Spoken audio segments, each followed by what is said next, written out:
Tai prašau, ponai. Sveiki, sveiki.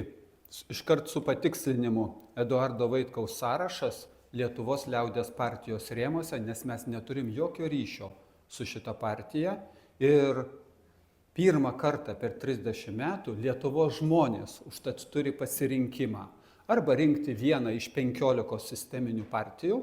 Tos sisteminės Seime pasivadina pozicija, opozicija, tos, kurios nepatenka į Seimą, tiesiog sėdi, kiurkso ir nieko nedaro, bet jos yra sistemos sudėtinė dalis. Taigi, Eduardo Vaitkaus sąrašas yra nesisteminė. Tie, kurie nėra parinkti sistemos. Ir Lietuvos žmonės pirmą kartą turės galimybę pasirinkti arba balsuoti už sistemą, arba nesisteminę. Būtent šitą sąrašą numeris 5. Mes nesam politikai. Kodėl? Todėl, kad tikrieji politikai yra tie, kurie pasirengia meluoti apie bet ką ir bet kur, kad tik juos išrinktų. Tai Amerikos demokratų partijos viceprezidentės žodžiai. Ir mūsų uždavinys yra žmonėm pranešti, kad Lietuva neparduodama ir Lietuvos žmonės gali būti ir privalo būti šeimininkai savo šalyje. Norint to pasiekti, reikia keletą liktai ir nedidelių užduočių atlikti. Pirma, išvalyti informacinę erdvę Lietuvos informaciniai sistemai nuo užsienio propagandos, nuo užsienio agentų. Nes kitaip mes nesukursime realaus pasaulio vaizdo, nes užsienio agentų užduotis sukurti mąstymo ir veikimo sistemą Lietuvos žmonėm, pateikiant subtilų melą. Toliau sekantis punktas nebejotinai svarbus.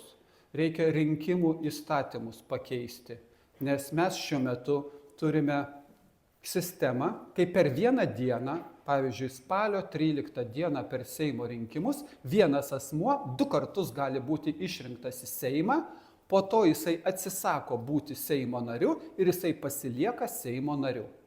Aš kalbu apie totalų absurdą, kuris yra oficialiai įteisintas. Aš kartu kalbu apie finansinės injekcijas tom partijom, kuriomis žmonės nepasitikė. Pavyzdžiui, Landsberginė partija kas mėnesį po 100 000 eurų gauna iš mūsų pinigų, mokesčių mokėtojų. Uspaskicho partija gauna po 30 000 kas mėnesį tam, kad korupcinę baudą 300 000 eurų galėtų sumokėti. Ir jie demonstruoja politinę prostituciją. Tiek Seime, tiek ne Seime. Ir viskas tai yra įteisinta. KGB sąrašus išviešinti užtat būtina ir privalu. Eikime toliau. Apie teisinę sistemą ir kovą su korupcija vėliau Mažvydas Misiūnas pakalbės. Švietimo sistema, kadangi mes ją žlugdome, o be švietimo sistemos nėra Lietuvos ateities, mūsų nebelieka ir kaip valstybės. Po keliasdešimt metų. 30 metų patirtis tai rodo, į kur mes nuėjome. Tai švietimo sistema prioritetinė, pinigų skirti tiek, kiek sugeba paimti ir mokymo kokybė. Svarbiausias reikalavimas. Socialinėse reikmėse 200 000 Lietuvos žmonių sąmoningai valdžios nurodymų jie gyvena taip, kad žemiau absoliutaus skurdo ribos. Pinigų yra. Pinigų yra. Jeigu 200 000 žmonių po 150 eurų pridėtumėm per mėnesį visiems, tai būtų tik 380 milijonų eurų, o Ukrainai mes padovanoti pasižadėjom po daugiau kaip 500 milijonų eurų kasmet ir jau 1,5 milijardo padovanojame. Pinigų yra, noro, politinės valios nėra. Ekonomiką sutvarkyti galima, jeigu mes turime kryptį ir valią ir norą. Jeigu mes paskolintus pinigus pravalgome, o tą padaroma po 3 milijardus kasmet ir gyvename savo anūkų sąskaitą, rajonuose reikia vystyti pramonę. Ir rajonam reikia suteikti savivaldos galimybę, savivaldos, kurią aprūpinam finansais. Seniau TSRS laikais Maskvos prašydavo leidimo, dabar rajonai turi prašyti Vilniaus. Duokite pinigėlių, mesgi neturime. Rajonai turi būti finansuojami, kad patys spręstų savo lokalias problemas, centriniai valdžiai prisidedant, kai tos problemos yra per didelės jiems patiems išspręsti. Apie tautinės nesantaikos kurstymą vėliau pakalbės Igoris Zanimanskiai. Aleksejus Zanimanskiai.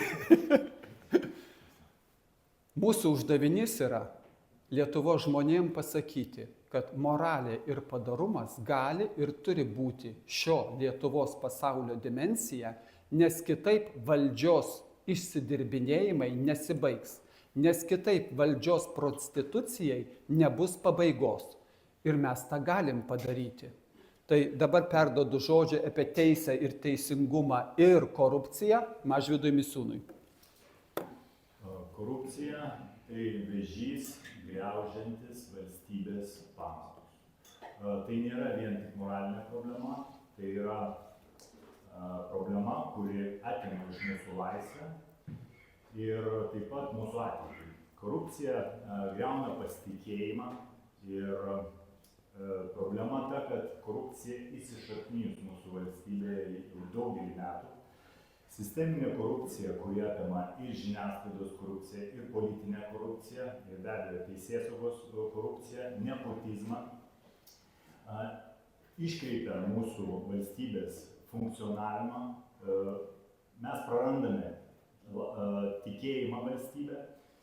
Ir šiandien, kai sisteminė korupcija atima kasmet iš Lietuvos 10–11% bendro vidaus produkto, o tai yra maždaug 4 milijardai eurų kasmet.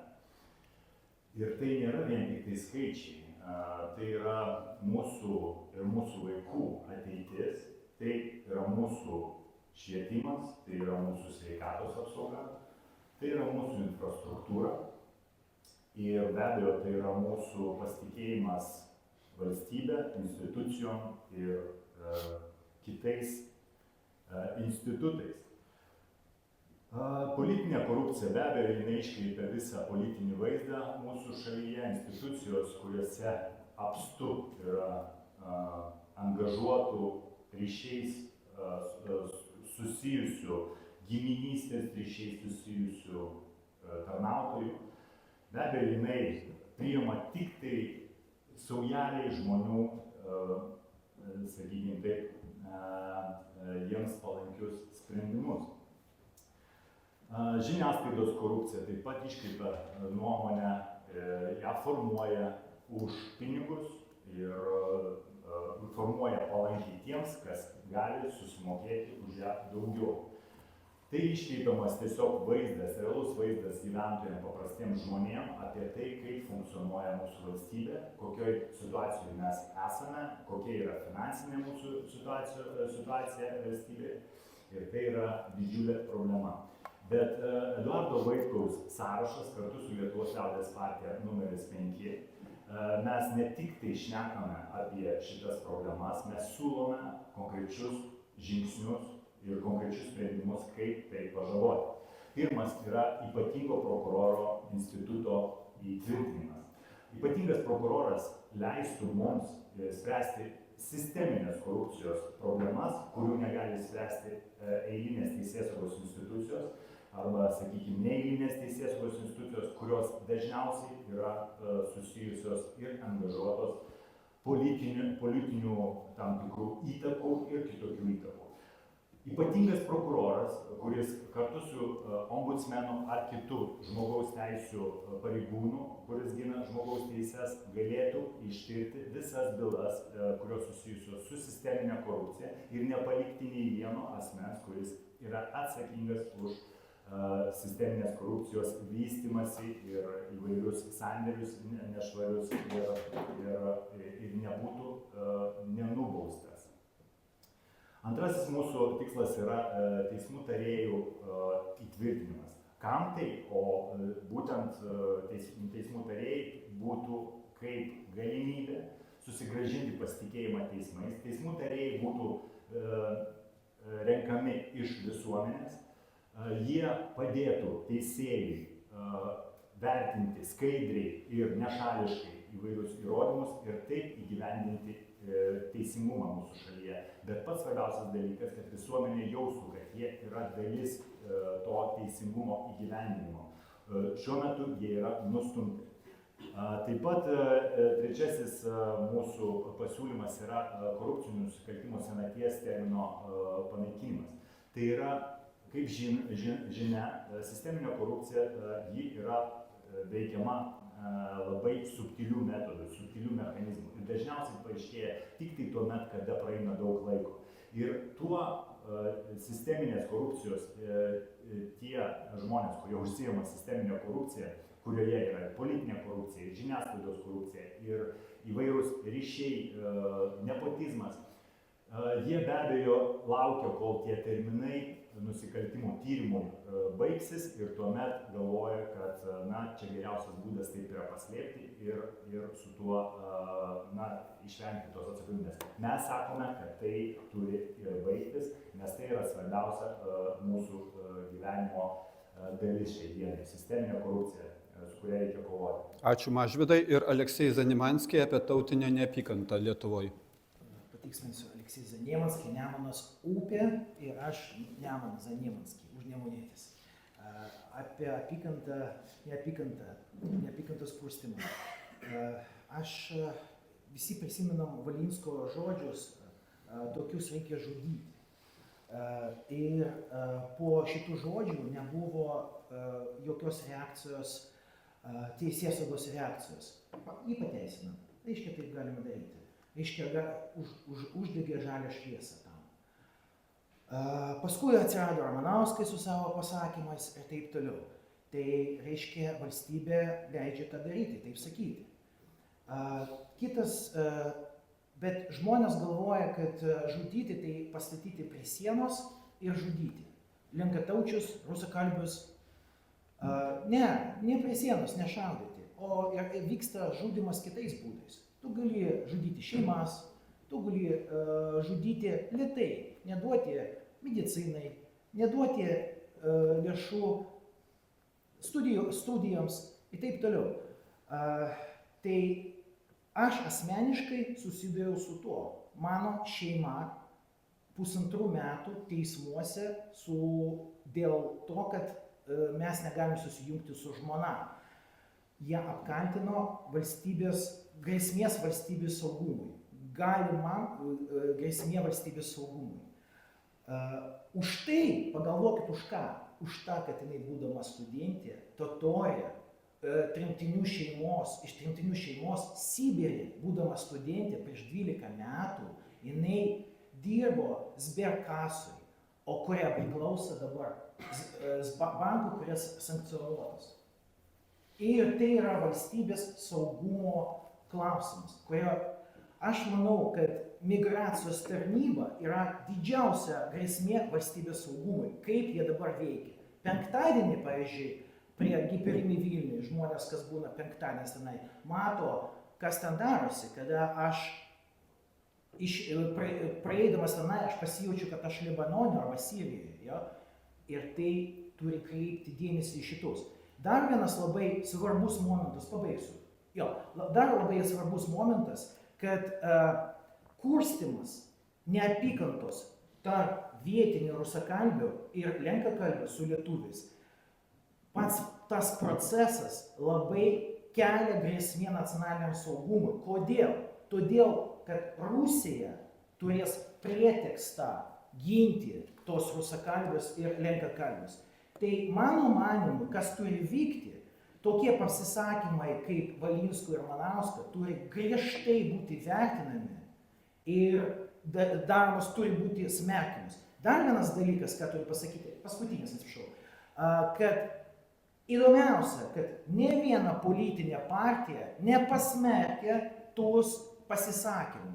Nei teisėsauga, nei teismai, ne politinė partija. Reiškia galima. Vienintelis, ką tą padarė, Eduardas Vaitkus atsiprašė už tos veikėjus. Ir už ką aš labai dėkingas Eduardui. Nes man tai buvo svarbu žinoti, kad lietuviai yra lietuviai, kurie jaučiasi nepatogu dėl šitą ir jaučia tą grėsmė nacionaliniam saugumui.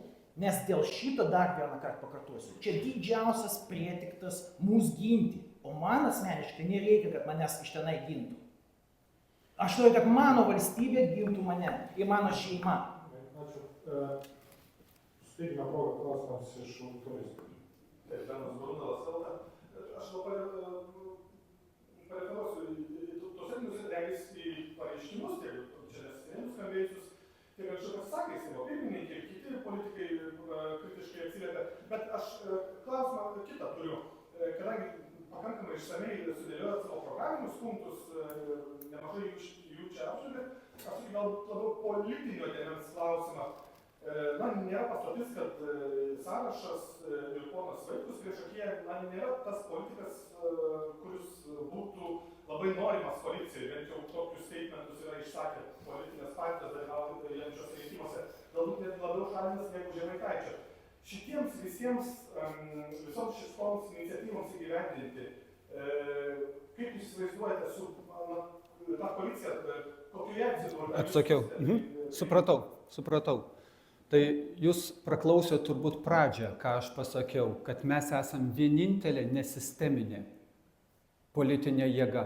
Tai natūralu, kad visos sisteminės, kurios pavadinkit kaip tik nori, jos privalo mūsų kratytis, nes mes esam kaip velniui kryžius. Jie tiesiog mūsų privalo bijoti, nes mes nesam sisteminiai. O dabar klausimas, ką mes galėsim padaryti patekę į Seimą. Tai visus, aš seniau sakydavau, Gabrielius Landsbergis, jeigu jisai pasakys, kad jis kovoja už Lietuvą ir jos nebepardavinėja, aš jam paspausiu ranką ir pasakysiu, kad mes esam bendraminčiai ir šitą kryptim mes galime dirbti. Bet kokios politinės jėgos, tos prostitučių politinės jėgos, kurios papuls į Seimą, jeigu jos darys darbus, kurie yra reikalingi Lietuvai, tai mes tuos darbus irgi lygiai taip pat darysime. Bet tik tai klausimas, ar jie darys. O kadangi jie nenusiteikia dirbti Lietuvos labui ir Lietuvos nepriklausomybės labui ir Lietuvos finansinės nepriklausomybės, jųgi sprendimu Lietuvos žmonės privalo badauti. Tai buvo politinis, o ne ekonominis sprendimas. Jų sprendimu buvo laikinai padidintas PVM mokestis, kuris tęsiasi kiek jau 10-15 metų. Tai visas jų sprendimas. Tai tokiem jų sprendimam mes toliau prieštarausim kategoriškai, o tai, kas yra Lietuvos labui, jeigu jie netikėtai supras, ką jie yra pridarę, jeigu jie atsiprašys, jeigu KGB sąrašus išviešinus mes pamatysime, kokie glavnaje razvedavatelnėje upravlėnėje generolai vadovavo Lietuvai, kokie šitos GRU karininkai ir dabar vadovauja Lietuvai. Jeigu jie sugebės atsiprašyti šitą išviešinus, tai mes paspausime ranką ir sakysime, po atgailos galim dirbti kartu, mes jumis norime tikėti. Dar turiu laiko nebeliko, bet tokia, konceptualinė būtų klausimą. Jūs raginate ir sakote, kad reikia tartis su Rusija, kalbėtis Būtinai. su Rusija, tartis kalbėtis su Rusija, Ukrainos konkrečiai darybas, platesnių klausimų. Platesnių.